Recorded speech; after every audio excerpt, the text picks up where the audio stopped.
Obviously, we're talking about money, but it does apply to health. It applies to learning. It applies to both losing and gaining weight.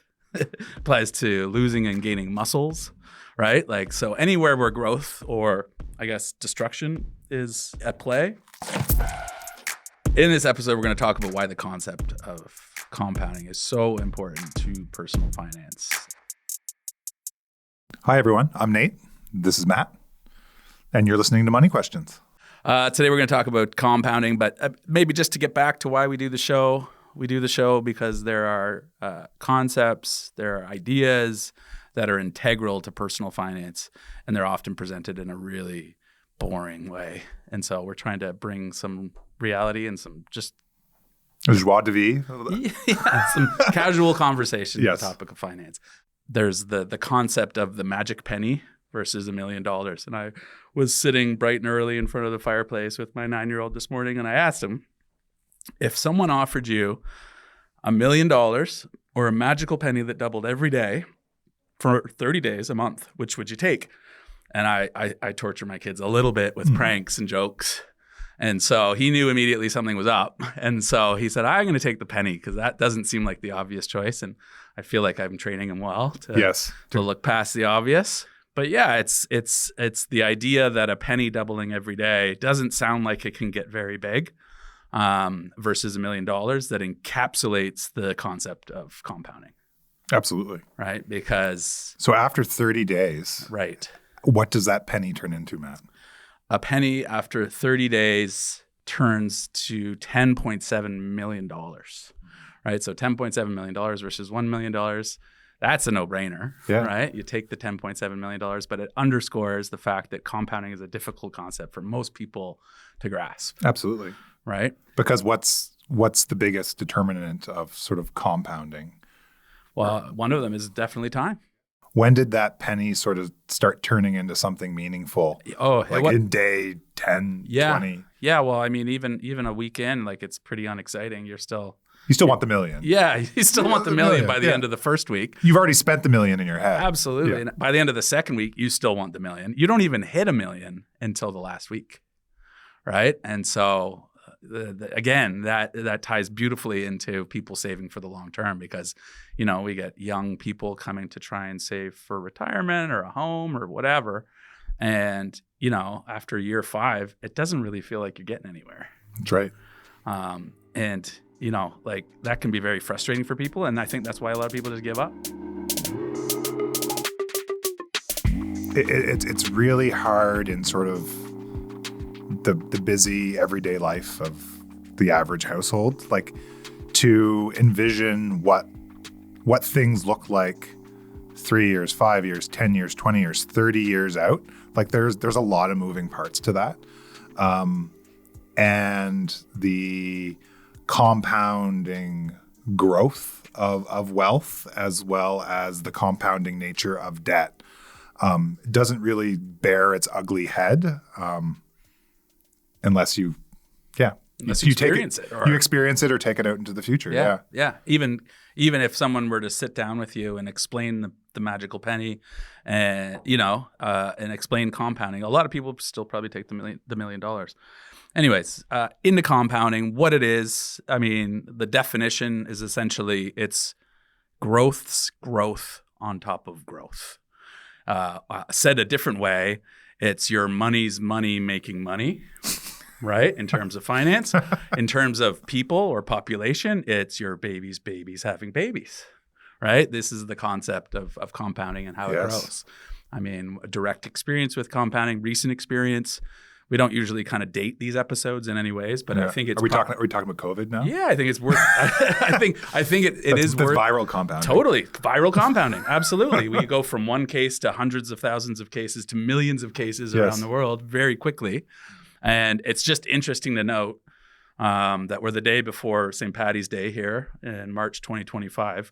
We are exactly 5 years from the March break that Stephen McNeil told everybody they'd be off for another 2 weeks. That's true. Right? That was 5 years ago. Yeah. What's changed since then? Yeah. A lot can change in 5 years, right? Yeah. But here we are. Yes. right? We're amidst a new crisis, a new existential threat. Yep. And I have a feeling, or I'd like to think, that 5 years from now, we'll be able to look back on this again and say, look at us, we're on the other side of that, Yep. you know? And then there's something new to talk about. Yeah, there'll be another crisis du jour to dig into. Anyways, that's sort of besides the point. What is compounding? Who does it affect? Well, anyone and everyone. Anyone that can benefit or be destroyed by compounding will be. And, whether you take an interest in it or do not take an interest in it, finance will affect your life. That's true. Whether or not you take an interest in it or do not take an interest in it, health will affect your life. So, I think it's something worth paying some attention to, even if it's not your most favorite topic. It can really. Yeah. What were you saying in the car on the drive down here? Like, there's two things that affect everybody's life, regardless of their interest in it. Yes. Yeah. It's their health and it's their finances. Right. Yeah. So this is one of those things. The real question, I guess, is why is it so difficult for people? And I think we kind of touched on that a little bit. It's because it's very difficult for us to kind of picture exponential growth in a day where we're sort of minute by minute, hour by hour. Yeah. So we're just talking the difference between like long-term thinking versus short-term thinking. Yeah. And why is it so integral to finance? Well, it's integral to finance because we like to see people take advantage of the things they can take advantage of. And time is one of those things. Yeah. Right. So you can lose to time. You touched on it. You can lose to time with debt, because debt compounds in the same way that growth compounds. Yeah, just in reverse. Yeah. If you just pay the minimum payment on your credit card, it could take 100 years to pay off. You could be dead before it's gone. One of my favorite things to do with like clients sitting in our office is like at the end of the year, we're getting ready for taxes and stuff, and we're reviewing their year-end mortgage statements, and it's I might be sick and twisted, but sometimes it's playfully fun to point out the interest that they paid on their mortgage for that year. Oh, yeah. Yeah, especially when a lot of the times they're first-time homeowners. And the way loans are constructed is usually you're paying more interest than the principal in the first many years of that mortgage loan. Yeah. Yeah. Yeah, it's one of those ugly things that people don't really like to look at. Yeah. Like, shining a flashlight onto the fridge or the stove. Yeah. Like, ugh. Yeah. Right? But it's sometimes fun to just sort of shine the flashlight and point out their facial expressions. Like, hey, did you know you spent $10,000 in interest on that new home you bought? Yeah. Yeah. Awareness goes a long way, right? Yes. Yeah. Yeah, for sure. We're not saying these, people end up in situations. There's zero judgment when we talk to people about this stuff, but there's never zero awareness, right? Yeah, we will always kind of make the people that we work with aware of the things that are happening around them, and maybe shine a light on how it's hurting or helping, in hopes that we can improve their lot in life, right? Yeah. So long-term thinking, that's a huge concept in finance too, just because of compounding, I think. Absolutely. It's kind of like you're when looking at a long-term time horizon, you have to step back and think about what benefits or is a detriment to your future self. Right. And what are you doing or not doing today to impact what you want to be doing in the future. Yeah, for sure. And I think you will hear a lot of finance people kind of underscore the importance of long-term thinking. And this is exactly why, right? We don't always tie in the why when we're having these conversations. You'll hear people say things like, have a long-term outlook, start early, right? But why? Why does it matter? It matters because of compounding. Yeah, because it's actually easier that way. Yeah. Yeah, that's a concept we talked about as well, right? Yep. So this is one of those things in life that is very, very simple, but not easy, right? Yeah. Again, the concept of losing weight is a very, very simple concept, but it is not easy, right? So one would say is saving early on in life just as simple as trying to create a good habit? I might say it's that simple. Yeah. I would even say you just have to be in the mindset of the type of person that saves to get started. Yeah. You don't have to be a big saver, even if you're throwing $25, $50 a month into something. Just having that ingrained in your, in your every kind of day is going to help you over the long run. Yeah, like Matt and I were talking sort of earlier on this morning about how fresh out of school, you just got your first full-time job, and you walk into the bank either to like get your first credit card or set up a bank account, or you want to talk about buying a car to get to work so you don't have to take the bus. And inevitably, the financial service representative at the bank is going to ask you, how, now that you have a consistent monthly cash flow from your paychecks, how about we start up by saving as little as $25 per paycheck, either towards your retirement or emergencies? And they'll usually throw out some of those acronyms: tax-free savings accounts, RRSPs, all that stuff. And those things are really, really good to do when you're really, really young, because saving a little bit earlier on goes a lot farther than saving a lot when you're 5 or 10 years away from your planned stop work retirement date. Warren Buffett is like the quintessential compounding example. Warren Buffett, what is he? How old is he? He's in his 90s. 94. Yeah, he's 94 years old. He's one of the richest men in the world. He owns Berkshire Hathaway, which is a publicly traded stock. But the crazy thing about Warren Buffett and his billions and billions of dollars, besides the fact that he's kind of very open about, how he's done things and his feelings and his mistakes, he's probably a little more honest about it than most people in his position. Mm-hmm. But 99% of Warren Buffett's $140 billion plus net worth was accumulated after the age of 65, which is wild, right? Mm-hmm. If Warren Buffett had retired at 65, we would have no idea who he is. But because he continued compounding for another 30 years past most people's retirement date, he's really one of the oldest people in the world. And he always compared compounding to a snowball rolling down a hill. Yes. Right? By the time it gets to the bottom, it's really big. Yeah. And sometimes it develops a mind of its own, and it develops its own momentum. And that momentum carries it farther forward and more forward, and it continues to grow in size. Mm-hmm. Because I like playing around with financial calculators. That's a weird thing to say in a recording. Yeah, you don't say it out loud very much. But it's really interesting to see when the money you save, when that growth outpaces the amount of money you save every year. Yeah. So if you're putting a few $1,000s away just from your paychecks, but when you start to see that few $1,000s that you put in, the growth of whatever you're invested in and whatever strategy exceeding what you put in, that's that snowball starting. Yeah. It's powerful. Yeah. And retiring is just transitioning from earned income, where you have to wake up and do a 9 to 5, to unearned income, when the snowball keeps rolling, regardless of if late night Matt got out of bed or not. Yeah, for sure. And I mean, a lot of our conversations with older clients that have done a really good job of saving or have been very disciplined, it's not always just about doing a good job. It really often comes down to doing the same thing over and over again for many, many decades, which was difficult for me. But we often have to talk to those people about spending more money.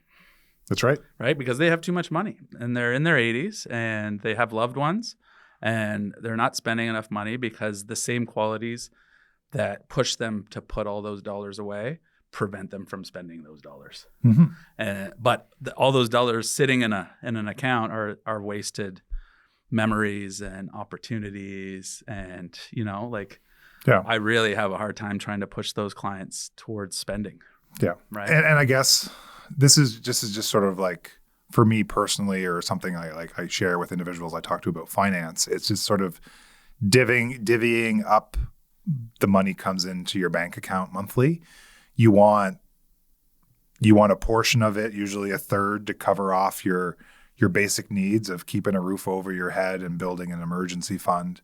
You want a third of it for your future self. So those are the things that you're like, it's going into your pension at work, or you're putting it into an RRSP or a tax-free savings account, like all those acronyms. And then a third, in my humble opinion, you should collect experiences and light it on fire. Yeah, I love it. Yeah. Yeah, for sure. Yeah. And yeah. You won't be wealthier because of it, but but you can't take it with you anyway. Yeah.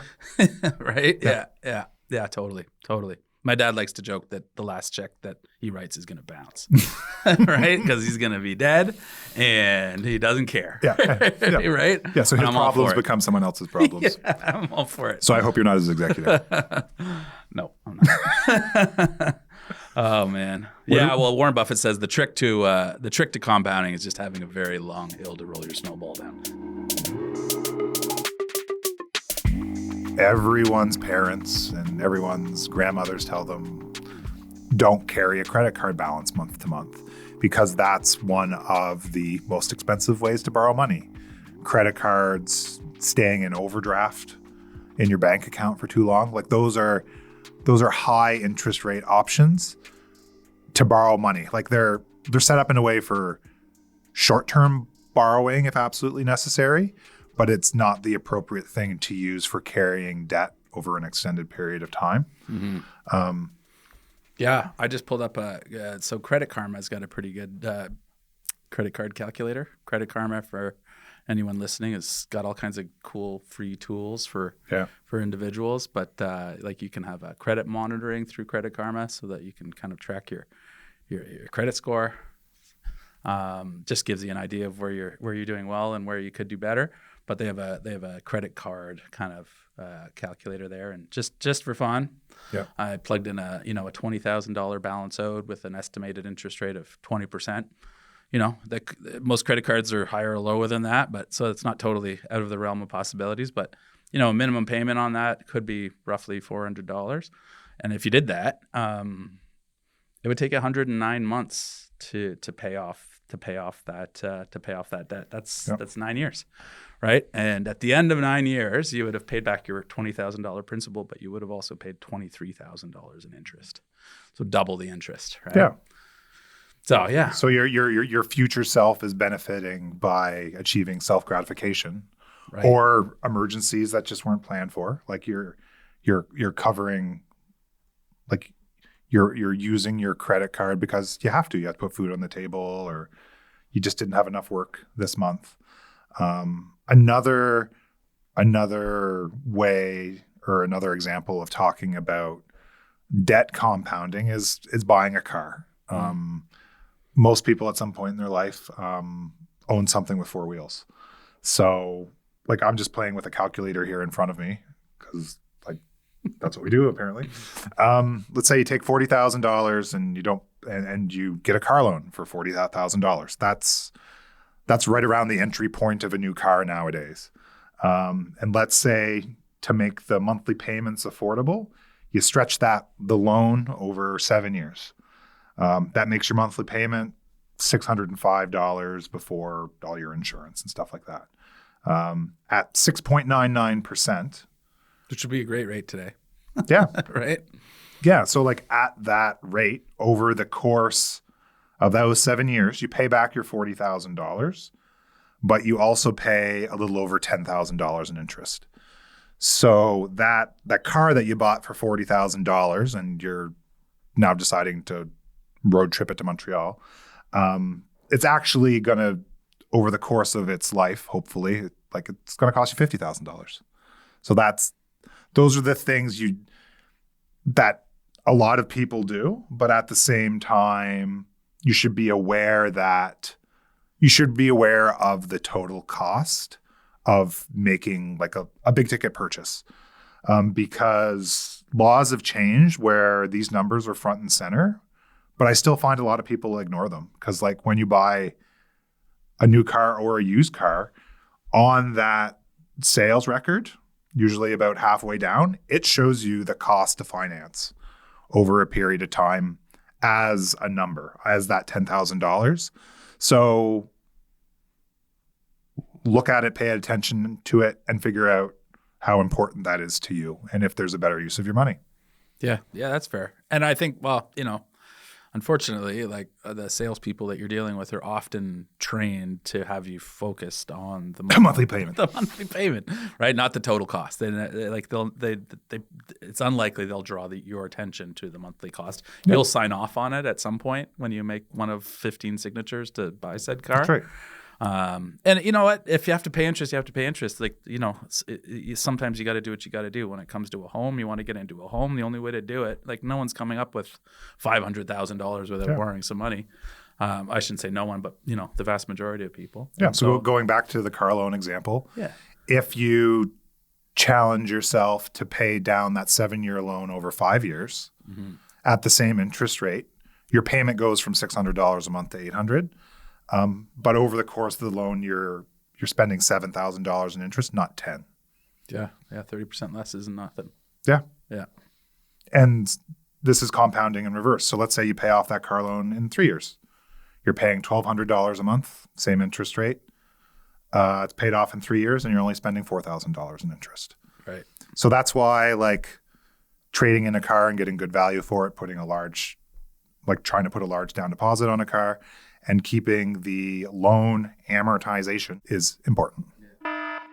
Warning, financial jargon alert. Loan amortization refers to the gradual reduction of a loan balance through regular payments over a specified period. In the vein of where to put the money, right? Like, it's hard to dive into exactly where to put the money for everyone. We don't know why people want to save money, what they're saving it for how long they're saving it for. But generally speaking, if you're going to save money, short-term, mid-term, long-term goals. Right. If you're going to save money, you might as well put it in a place where it's going to grow faster. Generally. Yes. Right. Depending on your risk profile. Yeah. Yes. Yeah. And so, if you have one amount of money saved in we'll call it's a non-registered account. That means it's not an RSP, not a TFSA, not a first home savings account. Basically, it doesn't have an acronym, right? Right. It's a non-registered, it's open account, they call it. They're all open, and that's confusing, I know. But anyways, in a non-registered account, you have an example, right? I do. So Matt and I were playing with a financial calculator, just to give an example. And we said, let's save $250 a month over the next 30 years. Let's try to get it to grow at about 5%. And then let's assume that growth every year is taxable. And then this example, we used average or like a marginal tax rate, which is the highest tax bracket you're hanging in, of about 38%.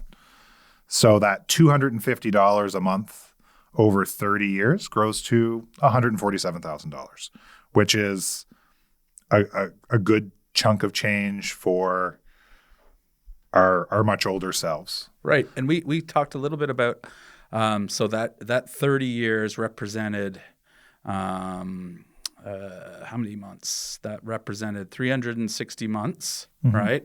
So saving $250 a month, that represented $90,000 in savings. So $90,000 in savings grew to $147,000 plus. Yeah.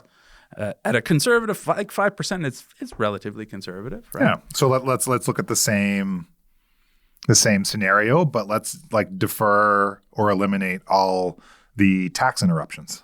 Yeah, and I would interject by saying you do that with a registered account most of the time, like a TFSA or an RSP or something like that. A tax-free savings account's the simplest example. Yeah. So let's just use that. Doing the exact same thing and not being subject to any income tax.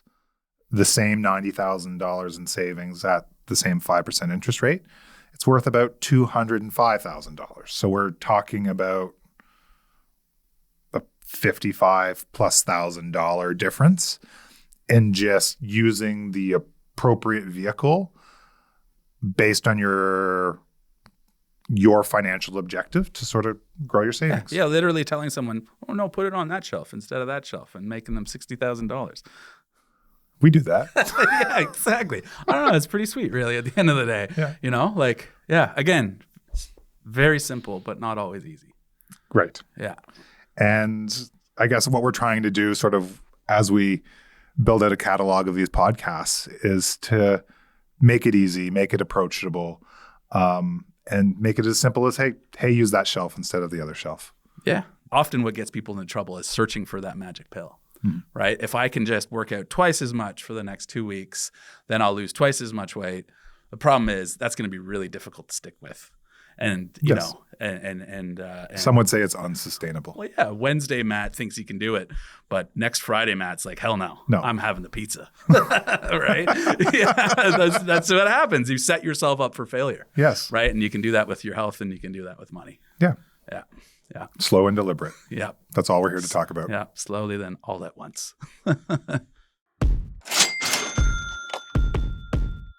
I mean, at the end of the day, we're talking about delayed gratification. If we're talking about investing and savings, which is a tough one, right? It's tough to delay gratification, and like anything, whether you're trying to build muscle, lose weight, build an investment portfolio, whatever, delayed gratification just isn't fun. You know, there's nothing fun about not giving yourself something you want. Yes, but it is extremely rewarding when you manage to do it and you reap the rewards. The comments contained herein are a general discussion of certain issues intended as general information only and should not be relied upon as tax or legal advice. Please obtain independent professional advice in the context of your particular circumstances. This presentation was prepared by Matthew McGowan and Nathan England CFP for the benefit of Matthew McGowan and Nathan England CFP, mutual fund representative with Evangeline Wealth Management, a registered trade name with Investia Financial Services Inc., and does not necessarily reflect the opinion of Investia Financial Services Inc. The information contained in this presentation comes from sources we believe reliable, but we cannot guarantee its accuracy or reliability. The opinions expressed are based on an analysis and interpretation dating from the date of publication and are subject to change without notice. Furthermore, they do not constitute an offer or solicitation to buy or sell any securities. Mutual funds are offered through Investia Financial Services Incorporated. Commissions, trailing commissions, management fees, and expenses all may be associated with mutual fund investments. Please read the fund fact sheet or prospectus before investing. Mutual funds are not guaranteed, their values change frequently, and past performance may not be repeated.